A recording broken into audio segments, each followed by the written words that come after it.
Hello, hello. Welcome to the Strawberry Snake stream. I'm thinking about changing my name to Strawberry Snake, you guys. Let me know what you think in the comments. Yeah, I know. I can't believe it either. I've been writing with Strawberry Lily since I was literally 16 years old, but I. How shall I put this? I came to the realization that even though the name Strawberry Lily is obviously, for people who are familiar with Japanese culture, it's obviously referencing Lolita subculture, like the fashion subculture, and doesn't have anything to do really with PDF Ilia. But the fact of the matter is, it does sound kind of sus upon first glance, especially to people who aren't, again, not familiar with Japanese fashion subcultures.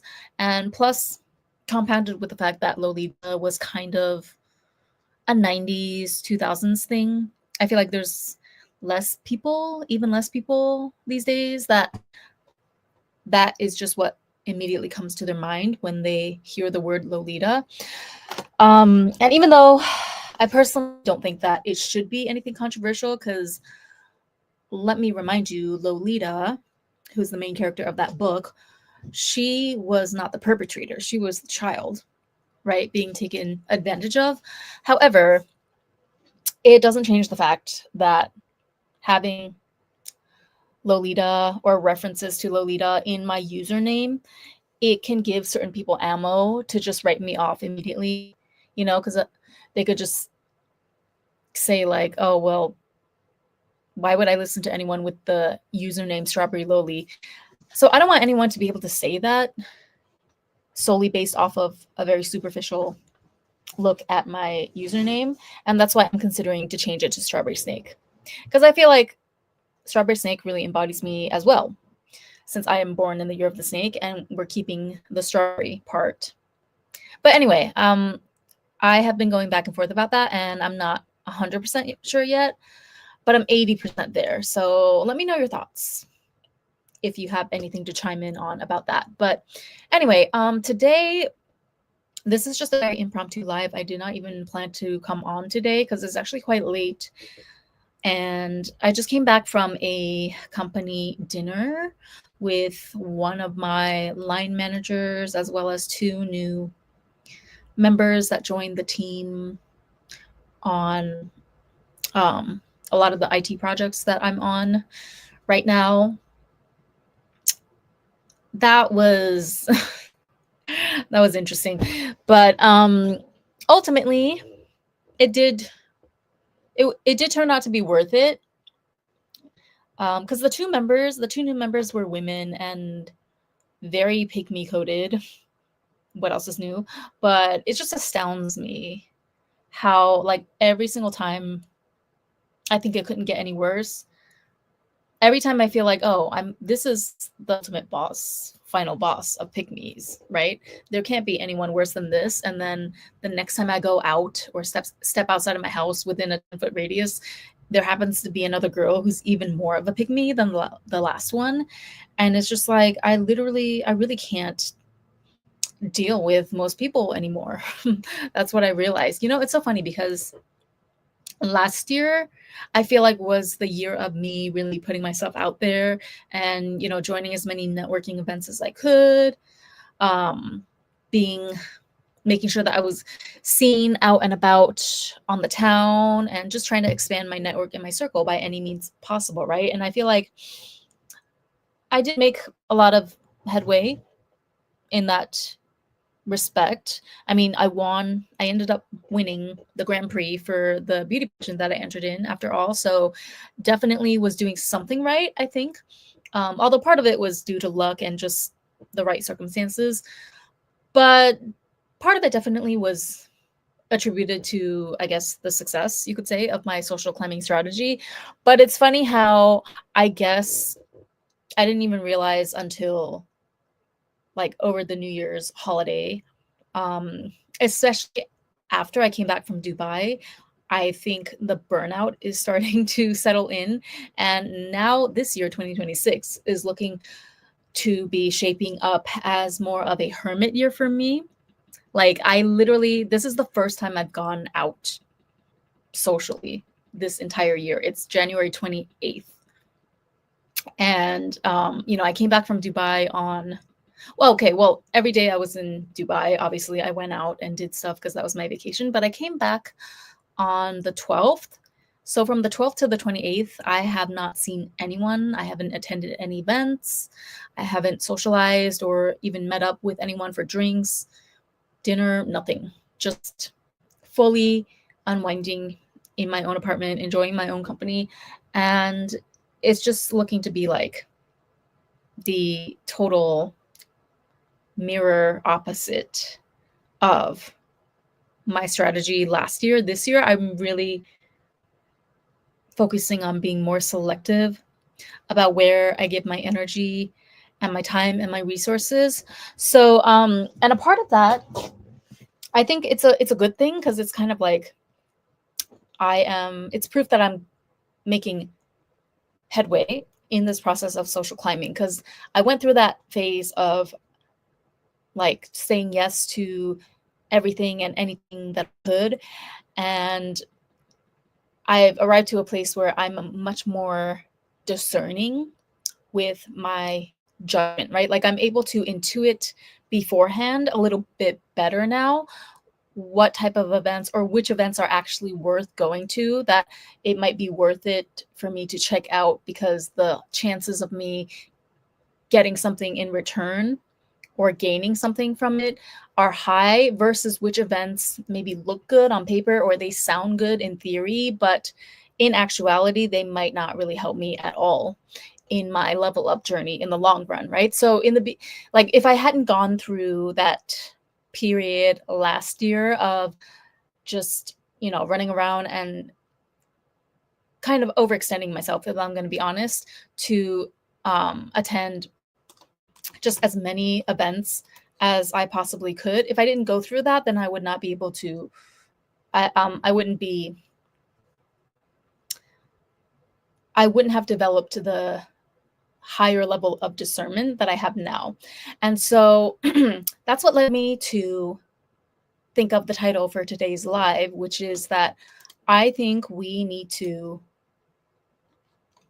periodically make it a habit, not even periodically, like regularly. I think we need to force ourselves to self-audit all of our recent choices, because I think it's tempting to just go through life and it's like, okay, you watch a few videos on how to social climb or how to level up, and you get all motivated in the moment and you're like, okay, let's go. You know what? Next 3 months, next 6 months, or 1 year, however long of a stretch of time, I'm going to go hard, right? And I'm going to do A, B, C, D, E. And then you put all the things in your calendar and you press play and just go, right? And it's easy to kind of, pat yourself on the back that, well, at least I showed up, right? That's what they always say, like 80% of the victory or the success is just you being able to show up. But I think we fail to acknowledge sometimes that actually there are many situations or many events, many things that don't really deserve you to show up there in the first place, right? They're actually just a waste of your time. But like, nobody likes to admit that about something that they already invested money and time and resources in, that has already come to pass. I don't know if that just made sense. So like, have you ever had the feeling like after you decided to attend a certain event or even meet up with a certain friend that maybe you don't normally meet up with, but they just reached out to you sometime out of the blue. So you're like, okay, fine, let me go meet up with her for dinner. And then, you go out of your way to carve time out of your schedule and take money out of your budget to go eat dinner with this person. And after you get home, you're like, oh, okay, well, I guess that was nice. Was that fun? I guess it was. I mean, she was nice. We talked, we laughed, we caught up on things, right? But then it's like, when you ask yourself the question, okay, what did I really gain from that interaction that benefited my life in a significant way or that moved the needle? Oftentimes, it's uncomfortable to be honest with ourselves that the answer might be not very much, right? So, the opposite can sometimes be true too. It's like sometimes there's, a party, or like, let's say I'll use my own example. So this year, so far, there were 3 events, like straight out the gate. I think the first week of January, boom, boom, boom, I got invites to.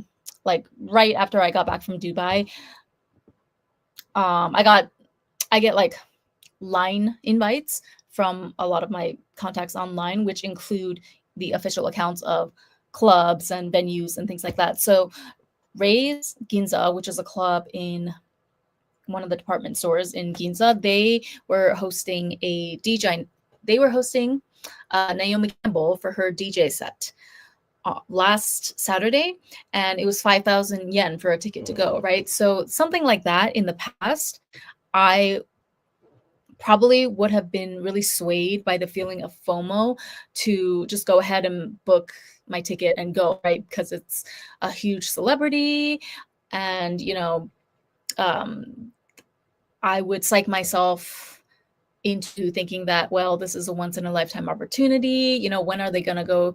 When are they ever going to come to Tokyo again? When are you ever going to be able to see a celebrity of this caliber up close? Unless it was in Tokyo, right? Because usually when like Western artists and celebrities come to Tokyo, those of us that live here, we get the benefit of kind of being able to experience that artist in a much cozier setting, because Tokyo is, smaller and more compact, a lot of the venues, than perhaps the artist's home country, for example. So in the past, I would have definitely given into that FOMO. And because of the whole like sparkly, glamorous promise of just the nature of the event, right? Like a night clubbing to the DJ set crafted by Naomi Campbell, who's debuting as a DJ, right? After, we all know her as being an iconic supermodel, but now it's like this once in a lifetime opportunity to see her branch into something new, but she's still Naomi Campbell. So it's like, when am I ever going to get the chance to see Naomi Campbell that close up again? But then I thought too, so it seems glamorous on the surface. There's events that seem very glamorous and very much like, wow, how can I miss this on the surface? But then if you really think about it though, what does me attending a DJ set hosted by Naomi Campbell or played by Naomi Campbell, what does that contribute to my life in particular though? Like on a day-to-day basis, or even, in just the tiniest of ways. How does that help me? Does it help me make more money? No, I'm paying money for the ticket. Does it help me network with people that could potentially, give me a leg up in the future, or connect me to a better paying job, a better paying position in the future? Well, no, because it's going to be a bunch of other strangers that I don't really have any connection or anything in common with, other than the fact that we all just happen to decide to buy a ticket to this I don't know what to call it. Is it a concert, a rave? This rave hosted by Naomi Campbell, right? And so, is it gonna get me like closer to meeting a great guy that could potentially be my future husband? Probably not, because I don't think I would meet my future husband in a club. Never say never, but chances are slim, right? It probably wouldn't be that kind of a setting, the type of guy that I'm looking for. So even though the event itself sounds like very exciting and spectacular and something fun that I can't miss, when I run it through the filter of, okay, but how would this actually immediately benefit me tangibly in this moment, like in my real life, in Ren's life, right? The answer to that is actually zero, right? Well, contrast that to something like the dinner that I attended today, which I didn't want to go to because it's literally, it's Wednesday, and I haven't gone to the office in like a month, right? You guys know I hate to commute. I hate being on the train. I feel like it not only is it just the physical aspect of commuting, philosophically, I just cannot accept it. It just disturbs my soul. The fact that, like, I know this entire system, first of all, the job, 9 to 5 job itself is bad enough, right? But add on top of that, like a grueling two-way commute every day, it's so obvious how the system is set up to suck up the average person's energy and joie de vivre, really, right? It's designed to suck up all your energy and just crush your creativity, crush your like whatever enthusiasm, whatever energy you do have. The system is built to suppress that so that you will basically become a zombie and just become another cog in the wheel and just shut up and do whatever they say like a good little worker. That's what the whole system is set up to be. And so that's the part that like disturbs me at a soul level, right? The fact that we are all being subjected against our will to this type of mechanism. And the only way, even remotely, to escape this system, this rat race, is to achieve financial freedom by yourself, right?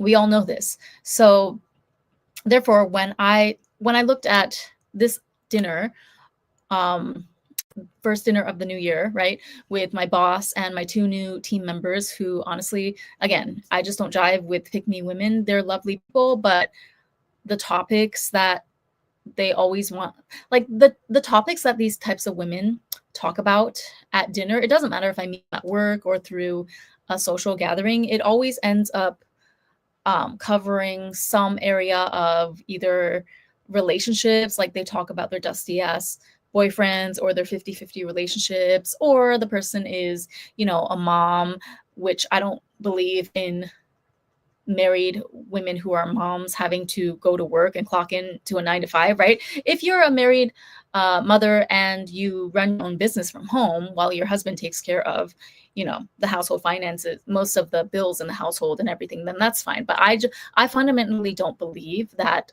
women should like have to be married and basically provide all the labor of the household and be a mom on top of that, and also go to work full time to support their household financially. Because to me, that's like, what the hell? What is your husband there for then?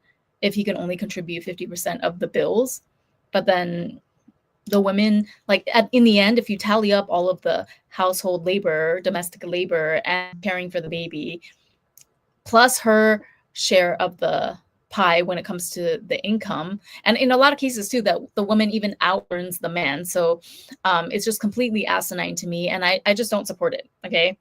And this is something that, obviously I can't say in public to my cohorts at my job or anything. So I'm glad that I have a safe place here on my channel to say it to like-minded women.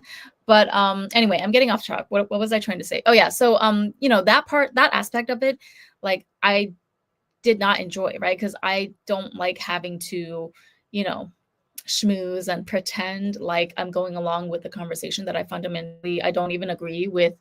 The way that, like, just the fact that, the mom, for example, was there at work, that alone, it is completely in contradiction with my own strong beliefs and principles when it comes to what a male-female dynamic should be.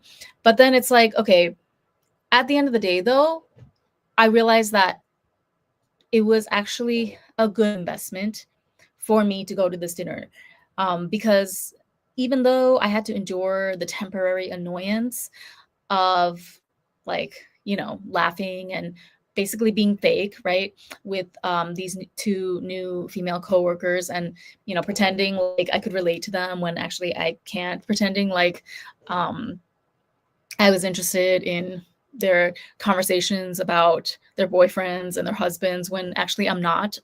I don't operate the same. I don't operate the same whatsoever when it comes to my dealings with men. But at the end of the day, though, I realized that actually this was a very valuable dinner for me to attend, because my line manager, who happens to be a male, although I guess that's not important, but my line manager, before the other two ladies showed up, we both arrived to the restaurant early. Well, no, we arrived on time for the reservation, and then the other two girls showed up 15 minutes late. So that gave me and my line manager 15 minutes of one-on-one time to talk, which we normally don't get because both of our schedules are so hectic during the actual work day.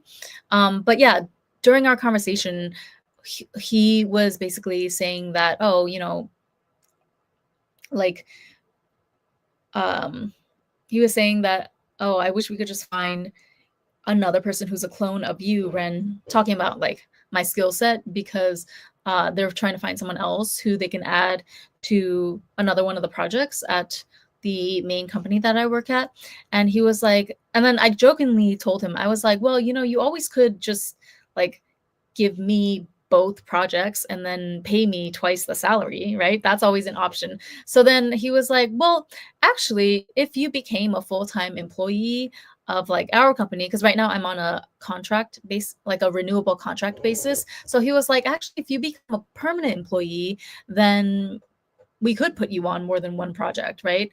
And then, the implication is also that I would get a salary raise. And of course, being a permanent employee is much more stable as well, especially considering that, I'm a foreigner in Japan. I don't have Japanese citizenship. So it would be just more safe and stable for me as well when the time comes that I have to renew my visa, et cetera, et cetera. Like the benefits are basically a domino effect, right? Or a snowball effect, but in a very positive way. So then he was like, yeah, actually, you know what? I'm not even joking. Like, I think if you are interested in becoming a permanent employee, I can look into that starting tomorrow.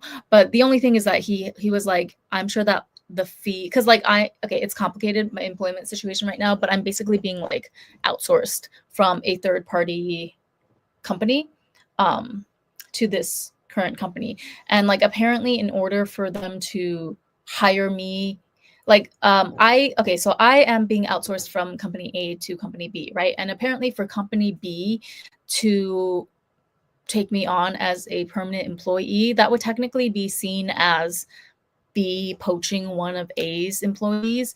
And so it's allowed, but it's probably stipulated in the contract between company A and B that if company B wants to do that with me, they would have to pay like a large penalty fee, like basically a release fee, in order for company A to amicably release me into the hands of company B, if that makes sense. So he was like, yeah, I need to double check how much that amount is, because I'm sure it's not cheap, but if you're interested, like, let's get this discussion going.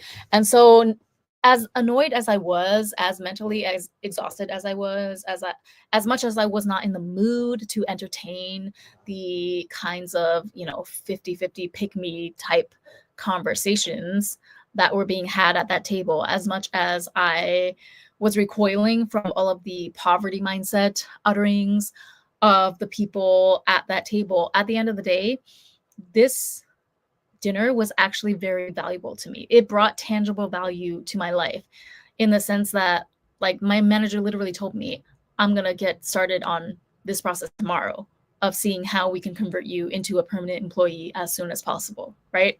So that's what I mean by making yourself go back and taking an audit, or I don't know, like, should we call it an audit or should we call it an autopsy? Because I feel like an autopsy sounds even more, stone cold and like, let's get down to business. But yeah, you need to make yourself look back on your previous activities and assess from a very logical, like non-emotional standpoint, what did I actually gain physically, tangibly from this interaction or from this event, from this dinner, and what did it cost me, right?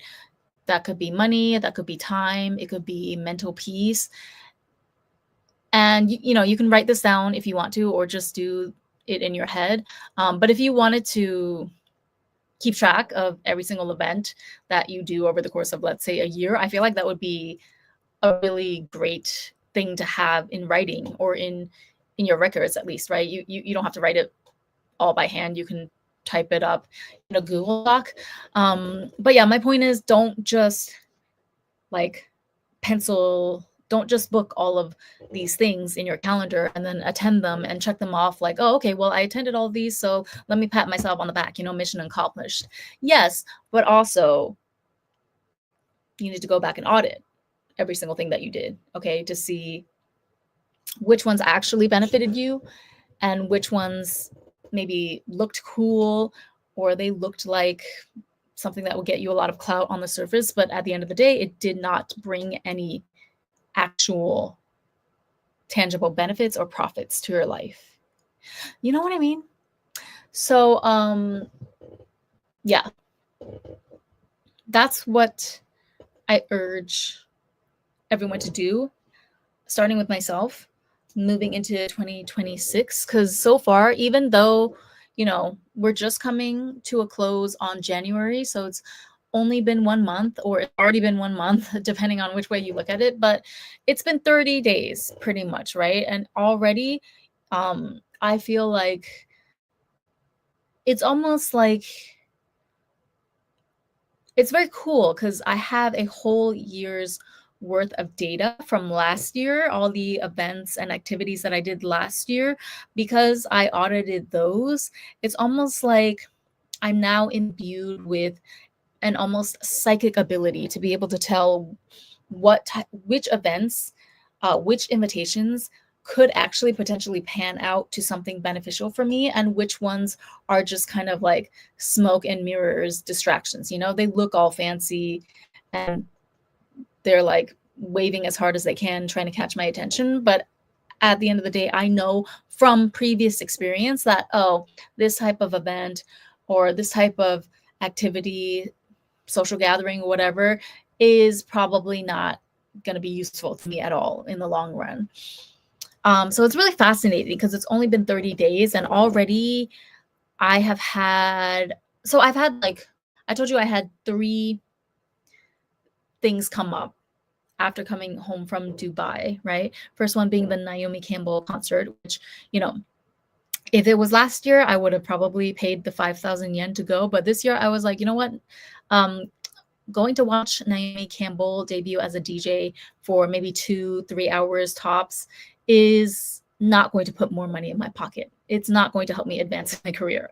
It's not going to help me get, the next certificate or gain the next skill that I need to be able to negotiate a higher salary. So therefore, I'm not going to go.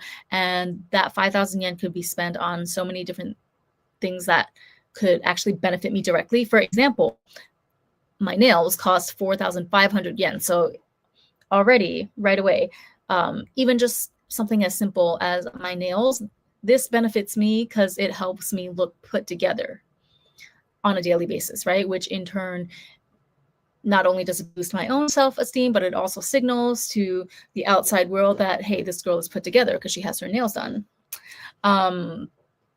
So nails are greater than Naomi Campbell DJ set, right?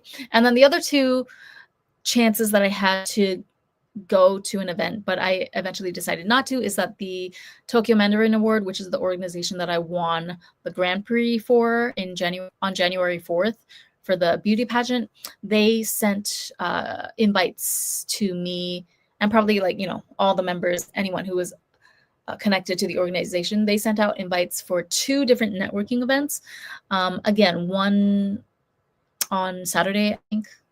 of last week, and then one on a Monday night. And those cost, I believe it was 8,000 yen and 3,000 yen respectively. So again, last year I attended a similar networking dinner organized by this same organization, my beauty pageant organization, Tokyo Mandarin Award. And that one, I remember that one was actually charged significantly more than what they were charging for this year's networking events. So that one I paid 15,000 yen to go to, because that was a fancy like shabu shabu dinner in a really swanky neighborhood. And I paid the fee, and I was like very eager to go because I thought, okay, wow, it's, you know, it's this really nice restaurant, and the shabu shabu beef is really high quality. And they said it was they advertised it as a networking event for high net worth individuals. So I'm like, okay, maybe there's like wealthy uh, men there, wealthy women, like people who are entrepreneurs. And then I get to the event, and guess what? There's like maybe 15 people total, 13 of whom are women. One of the guys being the basically the CEO of the organization, and the other guy being, God, I don't remember, one of the actors that acted in the short drama that the organization also films on the weekends. So it's like, okay, what am I going to gain from going to dinner with the director of the organization, who I already know, and the actor from the short drama, who is, again, nice person, but is he going to be able to connect me to anyone for a better job? Is he going to be able to introduce me to anyone significant? Probably not, right? Or introduce me to a better opportunity? Probably not, because he's an actor and I work in IT and I do YouTube on the side.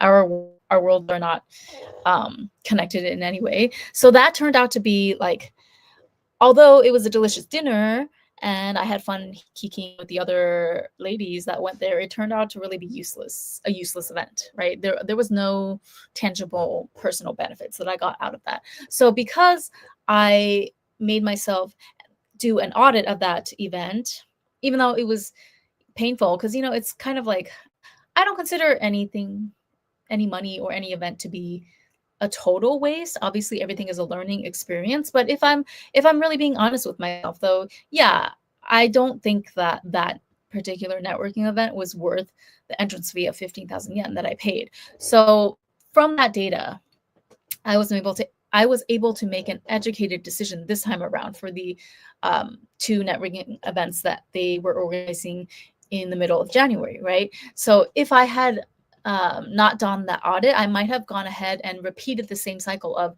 getting my hopes up and thinking that, oh, wow, okay, so there's two networking opportunities, 3,000 yen and 8,000 yen. Yeah, let me go ahead and sign up for both, because it's only 11,000 yen combined, right? That was less than the entrance fee of the one event last year. So surely I'm going to get, I'm getting my money's worth. But I'm so glad that I did not RSVP to those two networking events in the end, because chances are they would have been duds as well, right? Because if you don't know who's attending, and chances are the more heavily they bill it or advertise it as something so like advantageous, then the chances are that it's not really going to be the best investment for the individual, right? You have to be able to this exercise of auditing all the past events that you attend one by one will also help you develop a sense for which events, which get-togethers are actually worth a checkout, and then like which ones actually have some substance to it, and which events are just basically PR machines for the organization that is hosting them, if that makes sense. So yeah, now I think it's time for me to go to bed, even though I really don't want to because actually I have to get up at 9 a.m. No. Yeah, I'm gonna have to get up at 9 a.m. at the latest. Can you believe it? Now, I will probably aim for 8:30 a.m., but yeah, I agreed to do this like random interview thing with Uber Japan, and they said that they were gonna pay me 15,000 yen for like a 1.5 hour interview in person in Japanese, of course.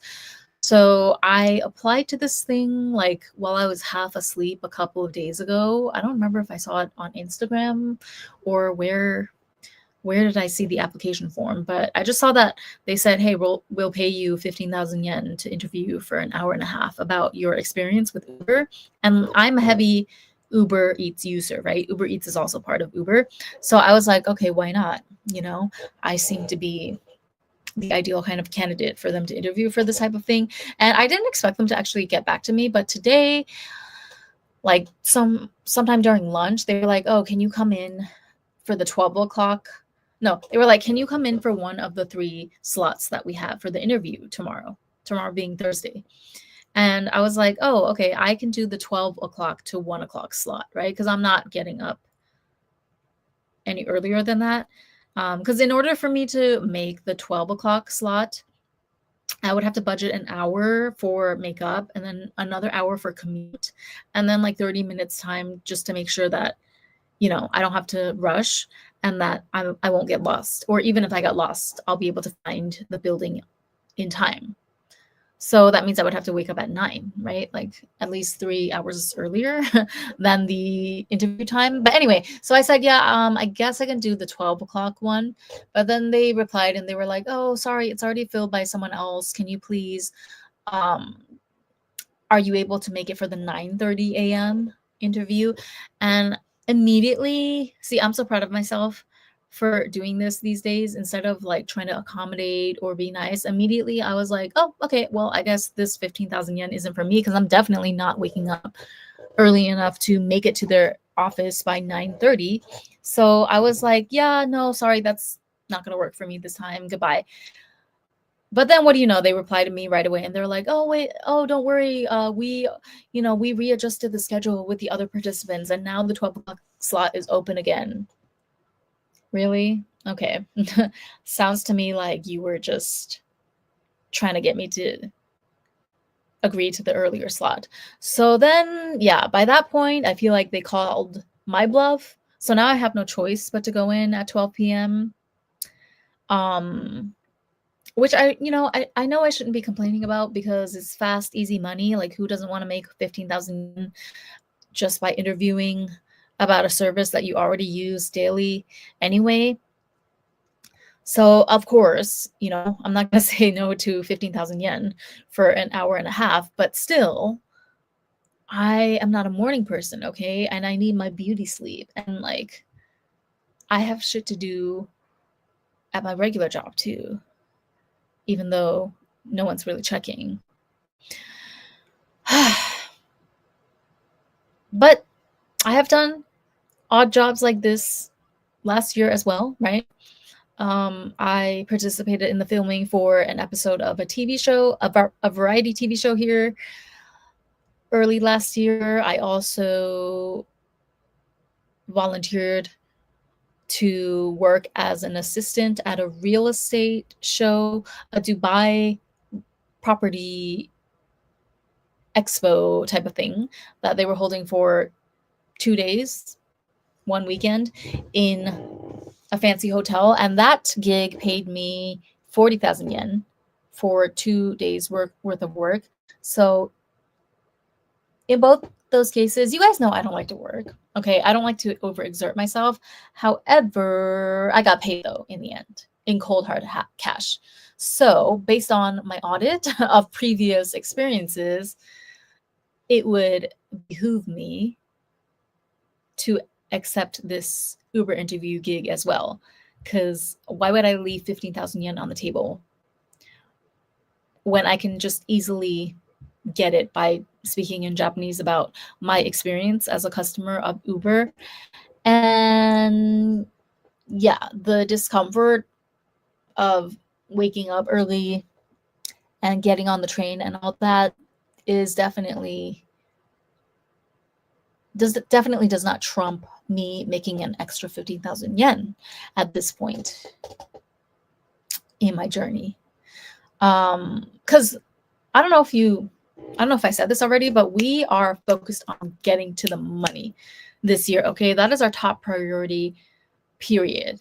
Because I feel like that was one of the final layers that I had to peel back, one of the final codes of programming of the Good Girl program that I finally was able to dismantle. The fact that talking about money or prioritizing money is gauche or it's unbecoming in some way. No, you're not going to gaslight me into thinking that I'm gauche or I'm classless about talking about and, you know, for considering money all the time when I'm not the one who chose to live in this capitalist system that we're all trapped in, right? Like, this is not our fault. We didn't have a choice except to become a player in this game. So that's wild that you're gonna try and shame a player who is not financially stable yet, right? Like, I don't feel solid under my feet, to be quite honest with you, in terms of my financial situation right now.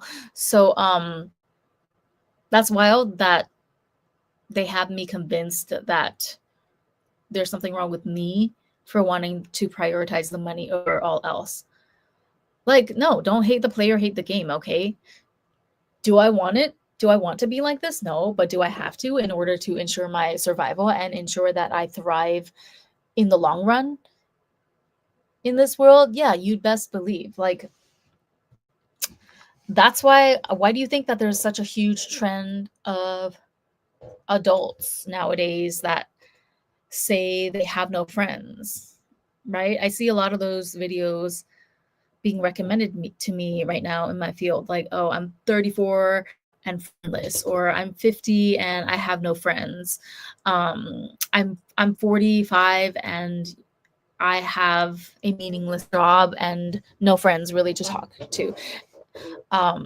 And I'm not saying I have zero friends. Of course, I have friends, but the point is that, like, friends are expensive, okay? Friends are a luxury for when you're living in a stable economy with a job that has enough benefits and safety nets for you to, comfortably be able to enjoy your off time, knowing that you're going to be taken care of in the long run because of all the benefits and the salary from your job. But that's not the system that we live in right now, right? People are out of work and unable to find their next position for, on average, like a longer period of time than in just the past 5 years. Like, I don't remember the exact numbers, but I myself have I've lived through both the previous job market, like 5 years ago, and the current one.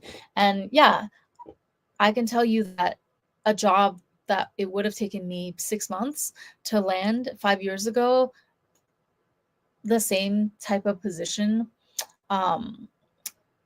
would take me at least 9 months or a year to land this day and age, right? In 2026. And so,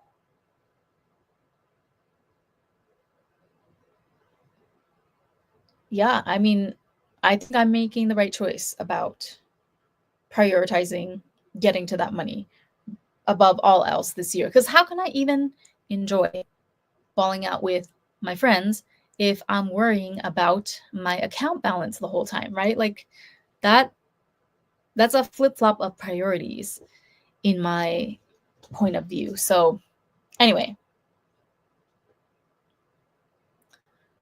yeah, I say all that to say the Cliff Notes version is fuck your friends and chase the money, stack your money, and don't let anything get in the way of that ultimate goal this year, ladies. Okay. We all need to have tunnel vision on whatever glow up projects that we decided to embark on this year, whether it's your appearance or your bank account. Focus on improving your own life significantly, step by step, if you have to, this year. But make sure that every step you take is something that can actually move the needle and get you that much closer to your goal. Because anything else, I'm sorry, but those are classified as leisure activities. Okay. Girl trips with your friends just because, Sunday brunches just because. Those are leisure activities that the majority of us cannot afford to be wasting or leaking our resources on in a recession. You got what I'm saying?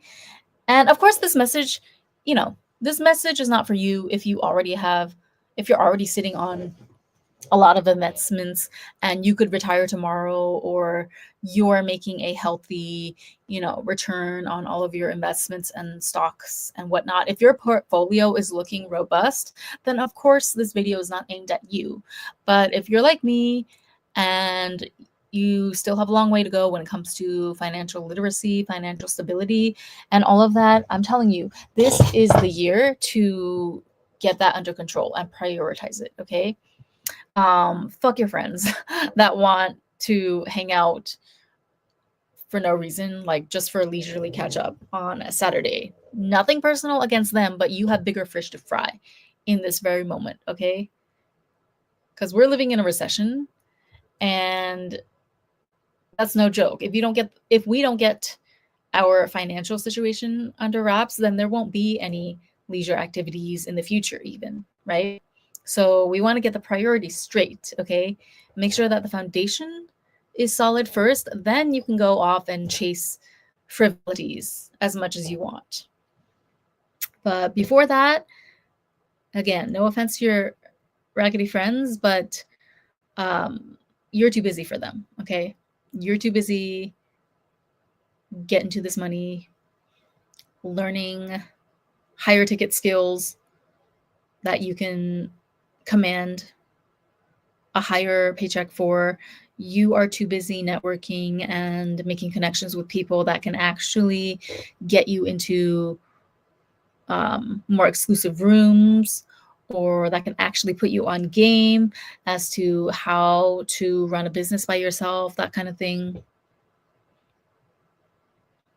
Your friends will get over it, okay? When all your hard work pays off in the next 2, 3, 4 years, to the point where you can take all your girls on a private jet to Ibiza, right? And then you can ask them, hey, aren't you glad that I chased the money first and then came back to get you guys later? Or would you have preferred that I gave into the instant gratification of the moment and, went out with you guys clubbing every time that you asked me to, but then we would still be all stuck in the same place, likely 3 years later.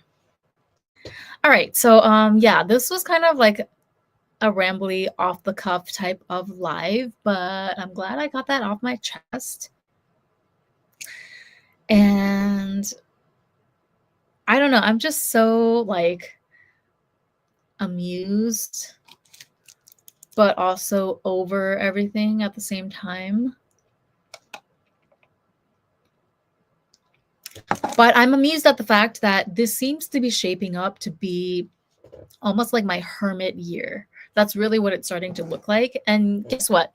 I love that for me, because it's already resulting in more money. Not a lot, but hey, again, I will drag myself out of bed tomorrow for a quick and easy 15,000 yen for a 1-hour interview describing my experience with Uber Eats Japan's services. I will gladly roll out of bed for that over waking up early on Saturday morning to meet one of my girlfriends for drinks,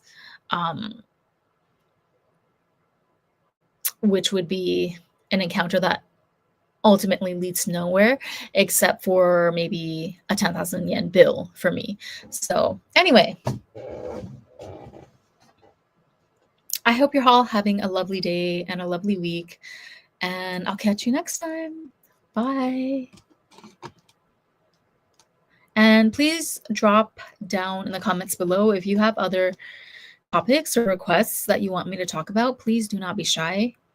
I'm calling all applications for live stream topics right now because this is my new thing. I told you guys, I'm not playing 2026. We are only engaging at activities that can translate to a bag for us, okay? I'm not exaggerating. So that's why I'm going to live stream more as well, because live streaming allows me to kill two birds with one stone. It allows me to really connect with my tribe, okay, and my community, while also earning at least a little bit of money back in AdSense. Because if I'm going to be running my mouth, even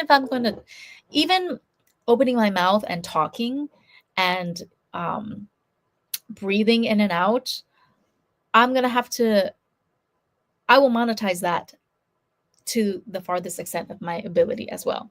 Like, we are in late stage capitalism now, okay? And the truth of the matter is, whether you want to admit it or not, if you weren't born already into a comfortable amount of wealth, if you're not a trust fund baby or a Nepo baby or anything like that, your best bet, for some of you, your only bet at having even a shot in the dark at financial freedom is to monetize as much of your life as possible. And see, that's kind of, it is what it is. That's the luxury that people who are already wealthy and they already have cushions to fall back on, that's the luxury that they get to have over the likes of us, people who didn't get, such a great head start in life. They get the luxury of anonymity. We do not. All right. Because we now live in an attention economy where attention and time literally translates to dollars in the bank for online creators. So, not saying that you have to be a creator per se, but monetize every aspect of your life, meaning don't give away anything of you for free to the next person or to a stranger, to a guy, if you can help it. Okay. So if you know how to do yoga, you better be charging people for online yoga lessons. If you are a nice, bubbly, bright person that everybody enjoys talking to, if your friends and family always describe you as like the brightest person in the room, a ray of sunshine, use that to, I don't know, join a chat service that connects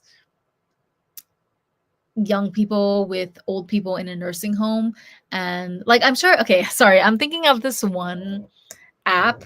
I forget the name. It's like elderly helper, something helper, where you can basically sign up to be like a friend of older senior citizens that often need a younger set of helping hands to help them with household chores or running errands, buying groceries, things like that. Like, that's an actual service that seniors will pay for.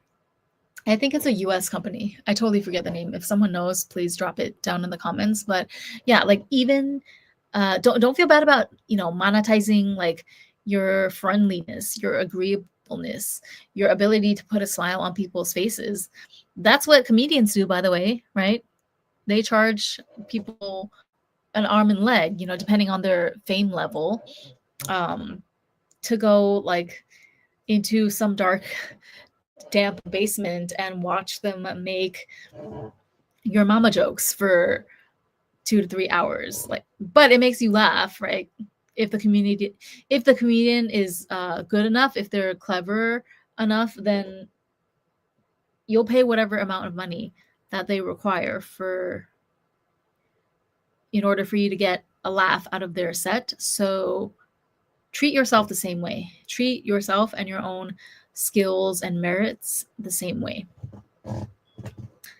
And don't feel bad about it, because